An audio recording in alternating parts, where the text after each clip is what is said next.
Ipinost ni Ellen Adarna sa kanyang Instagram story ang reaksyon niya matapos ipalabas sa YouTube channel ni Ogie Diaz ang isyong umano'y kinasasangkutan ni Sara Labati sa hiwalayan nila ni Derek Ramsey.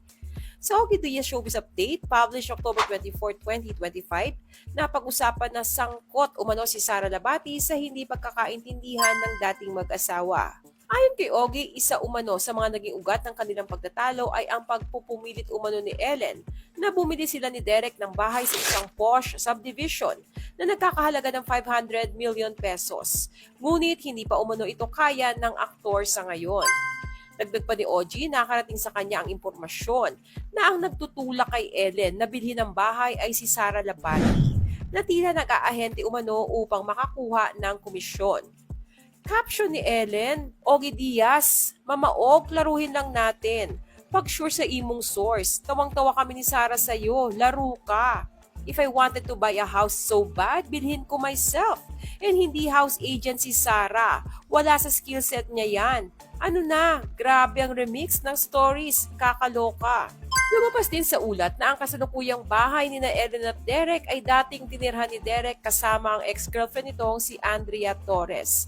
Ayaw umano ni Ellen manatili sa bahay na may memories ng dating nobya ng asawa.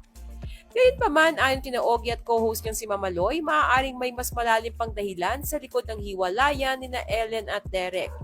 Sa huli, sinabi ni Ogie na mas mainam kung magsasalita mismo si Sara Labati upang linawin kung gaano katotoo ang kumakalat na isyong ito.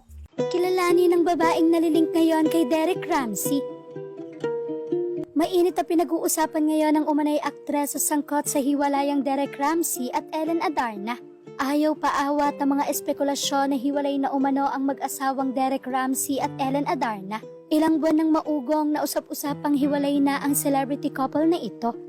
Namimiss na rin kasi umano ng mga netizens ang dati nilang harutan sa social media. Sa nakaraang birthday ng kanilang anak, may mga bulong-bulungan din na hindi na sila magkasama.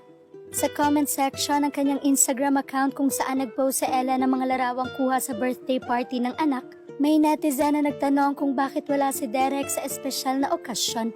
Sa sagot ni Ellen sa tanong, sinabi nitong pinadalhan niya ng imbitasyon si Derek pero hindi raw niya alam ang dahilan ng hindi nito pagpunta.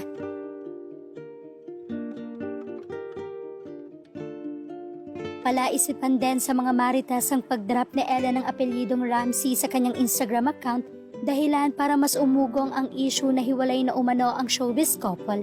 Ngunit sino nga ba itong babae na nalilink kay Derek Ramsey? May sagot agad sa Ellen Adarna sa ibinalita ni Ogie Diaz tungkol sa di umano'y dahilan ng hiwalayan nila ni Derek Ramsey.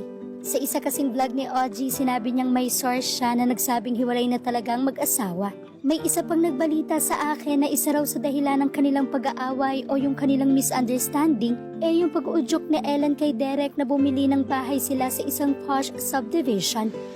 Ani Ogie, ang nasabing bahay ay nagkakahalaga raw ng tumataginting na 500 million pero pwede raw tawaran hanggang 350 million. Nakarating pa sa atin ha? Mas magandang linawin na rin nila ito kung gaano katotoo na ang nagpupush kay Ellen o nagko-convince kay Ellen na bilhin na yung bahay ay si Sara Labati. Ani Ogie, totoo ba yun Sara? Pakilinaw mo ha, kasi parang nag-aahente raw itong si Sara Labati kay Ellen na bilhin na yung bahay kasi nga ibig sabihin pag nag-aahente, nangungumisyon. Sa Instagram stories ni Ellen ay nilinaw niya agad ang chikang ito. Ipinost ng dating aktres ang screenshot ng chat conversation nila ni Sara na tila nagsusumbong at makikitang naluloka sila sa ibinalita ni Ogie. Ani Sara, Ogie Diaz na to, may galit talaga sa akin. Ako daw reason ng breakup nyo. What the F? Sagot naman ni Ellen. Wait, let me see. Sabi ulit ni Sara. I didn't watch it even. I read the caption, but Vito did. Mababasa rin na tawa sila ng tawa sa isyong nag-aahente ng bahay si Sara.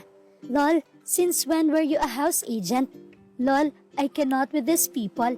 Ani Ellen sa convo nila ni Sara. Sagot naman ni Sara. Ambot? Sabi ulit ni Ellen. OMG, I'm laughing. Anong chismis eto? Sa caption ay diretsong sinagot ni Ellen si Ogie at sinabing kung gusto niyang bumili ng bahay ay bibilhin niya ito sa sarili niyang pera. Aniya, Mama Ogie, laruhin lang natin. Pag sure sa imong source, tawang-tawa kami ni Sara sa'yo. Laro ka. If I wanted to buy a house so bad, bilhin ko myself. Aniya, Nilinaw din ni Ellen na hindi ahente si Sarah. And hindi house agent si Sarah, wala sa skill set niya yan, ani Ellen. Ano na? Grabe ang remix stories pagtatapos ng dating aktres.